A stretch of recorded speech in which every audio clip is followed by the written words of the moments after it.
Hi guys, palapit na kami sa Pangpang pero bago yan, dumaan muna kami sa cave. Ayan.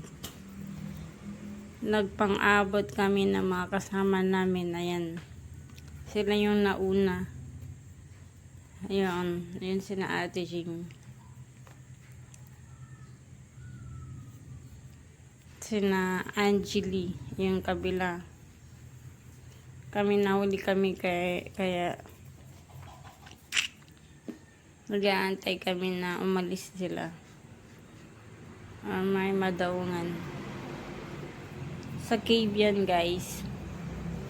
Ang ganda pala talaga sa Alaminos. May mga mapapasyalan ka pang iba't ibang island. Ayan. Thank you for watching guys. Yun lang. Bye bye.